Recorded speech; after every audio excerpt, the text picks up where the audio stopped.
নমস্কাৰ, বৰ্ণালী গোস্বামী অন্য এটা ভিডিঅ'লৈ আপোনালোক সকলোকে স্বাগতম জনাইছোঁ। আজি আমি পাৰ মাংস খাম। দেখিছেনে পাৰটো কি ধুনীয়াকৈ লম্বৰ গুচাই লৈ পুৰি কিনে কুটিব। এতিয়া পাৰটো ৰিচিয়ে কি গাই আছে শুনিছেনে?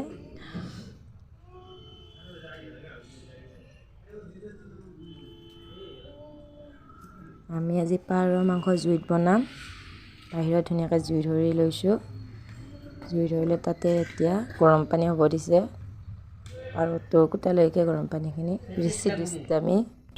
এতিয়া মাংসখিনি ধুনীয়াকৈ কুটা হৈ গ'ল। দেখিছেনে?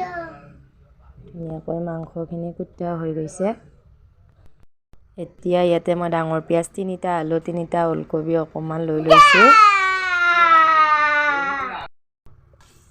এতিয়া কেৰাহীত তেল দি পিঁয়াজখিনি দি কিনে মই অলপ পিঁয়াজখিনি ভাজি লৈছোঁ।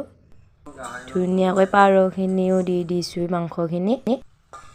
এতিয়া মই এইখিনি অলপ ভাজি ল'ম ধুনীয়াকৈ। এতিয়া মই এইখিনি ভাজি লৈছোঁ।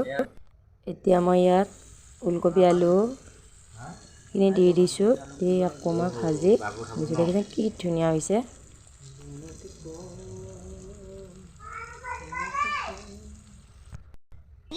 আমি এনেকৈ বনাইছোঁ। ইয়াতে জিৰা আৰু জালুক গুড়ি দি দিছোঁ।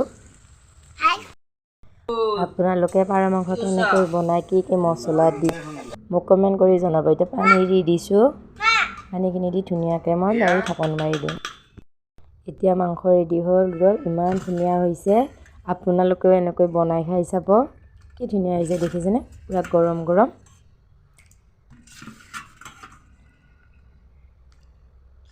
বহুত মছলাও দিয়া নাই, কম মছলাৰে বনাইছোঁ।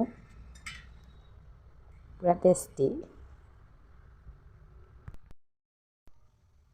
ভিডিঅ'টো চাই কেনেকুৱা পালে জনাব আৰু ভিডিঅ'টো শেষলৈ চাই থকাৰ বাবে ধন্যবাদ।